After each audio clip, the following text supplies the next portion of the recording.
In a quiet corner of a bustling city, where the streets hummed with life and the scent of roasted corn mixed with car fumes, an elderly man named Mr. Farid sat every evening by the corner of a small park. He was a shoeshiner, one of those who carried the weight of decades in their bent backs and wrinkled smiles. His tools were simple: a wooden box, a faded rag, a few brushes, and tins of polish that had lost their shine like the shoes they awaited. Every evening, as office workers rushed past him, he would call out softly, "Shoes polished, sir?" Just a few minutes for a fine shine. Most passed without noticing him. A few nodded politely. Some tossed a coin or two, not for the shine but for pity. Yet, Mr. Farid's spirit never dimmed. He polished each shoe as if he were restoring dignity itself, finding meaning in small acts of care. He lived alone in a small rented room 2 streets away. His wife had passed away 5 years earlier, and his only son, Adil, had gone to another city searching for work but had fallen out of contact. There were no letters now, no phone calls. Only memories. Yet every night, Mr. Farid would set aside a small portion of his earnings into an old tin box marked Adil. It was his way of keeping hope alive. On one particular winter evening, the air was thick with the promise of rain. People hurried by, clutching their coats. Mr. Farid's hands trembled slightly from the cold as he wiped a pair of black leather shoes belonging to a young man who had stopped out of pity more than need. When the job was done, the man tossed a few coins onto the wooden box, murmured a quick thank you, and walked away while scrolling on his phone. Mr. Farid picked up the coins, a few rupees, and smiled faintly. "Every coin counts," he whispered to himself. He looked across the street at a small shop that sold tea and biscuits. The aroma teased his hunger, but he reminded himself of the rent due in 2 days and tucked the coins away. Just then, a tiny voice reached his ears. "Uncle, do you have 1 rupee, please?" He turned to see a small girl, no older than 8, standing barefoot near the curb. Her dress was worn, and her hair tangled. She held a small plastic bag that was half filled with empty bottles, her treasure from a day of scavenging. Mr. Farid smiled kindly. "Why do you need it, little one?" Her eyes sparkled with a mix of hope and embarrassment. "The man at the stall sells candies. Just 1 rupee more and I can buy one for my little brother. He's crying. He hasn't eaten all day." For a moment, the old man hesitated. He looked at the coins in his hand, enough for a cup of tea, his first warmth of the day, and then at the child's eager eyes. "Here, take this," he said, handing her the coin. "Buy 2 candies instead. 1 for your brother, and 1 for you." Her face lit up like a lantern in the dark. She clutched the coin tightly and ran toward the candy stall, her laughter trailing behind her like a melody. Mr. Farid watched her go, feeling something warm stir inside him, the kind of warmth that no cup of tea could give. He leaned back against his box and sighed deeply. The rain began to fall lightly, tapping on the pavement like tiny fingers. He gathered his tools, ready to head home early, when suddenly a young woman approached, holding an umbrella. "Uncle, may I?" she said, kneeling slightly to shelter him from the rain. He blinked, surprised.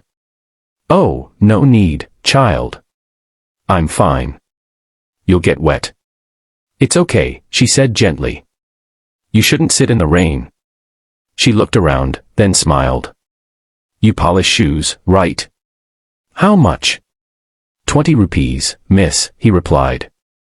She looked at her sneakers, already clean. "Then polish my shoes anyway," she said, taking a seat on the small stool beside him. "It's not the shoes that need polish, maybe it's just my day." He chuckled softly and began his work, brushing carefully. "Rough day." "You could say that," she said. "I just lost my job today. I was upset, walking home in the rain, and then I saw you sitting here. Somehow, I thought, if you can still smile, I can too." He looked up briefly and said, "Smiling doesn't cost much, dear. Sometimes it's all we can afford to give." When he finished, she handed him a 100 rupee note. "Keep the change," she said. He tried to protest, but she shook her head firmly. "Buy yourself something warm, please." He accepted it quietly, gratitude filling his eyes. As she left, he noticed something: the candy girl was back. She was standing across the street, under a flickering streetlight, her small brother beside her. They were sharing the candies, laughing in the rain. The boy's face was sticky with sugar, and she was holding his hand tightly, swinging it back and forth. Something in that sight melted the years of loneliness Mr. Farid carried. He reached into his pocket and found another coin. "Hey," he called out to the girl. "Come here for a second." She ran up, smiling. "Yes, uncle." He handed her a coin, the shiny one from his day's earnings. "Keep this one safe. It's not for candy. It's lucky." "Lucky," she repeated curiously. "Yes," he said. "It bought a smile once. That makes it special." She nodded solemnly, as if understanding something far deeper than her years allowed. She tucked the coin carefully into her little bag and ran off again, her laughter echoing through the street. That night, Mr. Farid sat in his small room, a cup of tea steaming before him, the one he could now afford. He thought of the girl, the umbrella lady, the small kindnesses that had rippled through the day like waves. He took out his tin box marked "A Deal" and added the rest of his day's earnings, whispering a quiet prayer for his son. "Maybe you'll find your smile too, my boy," he murmured. Days turned into weeks. Winter deepened, and the park grew quieter. People hurried more, smiled less. Yet, every afternoon, the little girl appeared again. She didn't always ask for money, sometimes she just waved or sat nearby, watching him work. Once, she brought him a small piece of bread wrapped in paper. "For you, uncle," she said proudly. "I bought it with the coin you gave me." He smiled so wide his eyes watered. "You didn't have to." "But I wanted to," she said simply. "Because you made my brother happy." From then on, she visited him almost daily. Her name was Sana, and her brother was Amir. They had lost their parents to an illness a year ago, and now lived with a distant relative who often forgot to feed them. Mr. Farid became their quiet guardian, polishing shoes by day and sharing food by evening. One day, he didn't show up at his usual spot. Sana waited, clutching her little brother's hand. The second day passed, then the third. On the fourth, she went to look for him. After asking around, she found his small room, the door slightly ajar.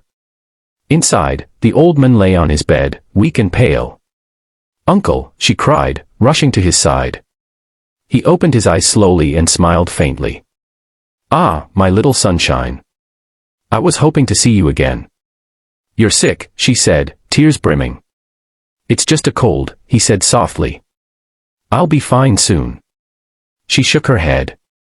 "No, you need help. Wait here." She ran outside, darting through the alleys until she found the young woman with the umbrella, now selling handmade scarves at a nearby corner. Sana tugged her hand desperately. "Please. Uncle Farid is sick. Come quickly." The woman didn't hesitate. She followed Sana, and together they brought food and medicine. The days that followed were filled with quiet care. The woman, whose name was Zara, checked on him daily, while Sana and Amir cleaned his small room and brought him warm soup from a nearby stall. Slowly, Mr. Farid regained strength. As he recovered, he told them stories about his wife, his son, his shoeshine days, and the small moments that had kept him alive through hardship. Zara listened one evening as he said, "Kindness is like a coin, child. You spend it, and somehow it returns, maybe not in the same form, but in the same spirit." A month later, spring arrived, and the city brightened. Mr. Farid returned to his corner, his box polished and his smile wider than before. People began to notice him more now, maybe because of Zara's new campaign on social media about the shoeshiner with the golden heart. She had shared his story online, and strangers began to visit him, not just for shoeshines, but to hear his wisdom and share their own struggles. One day, a young man stopped in front of him.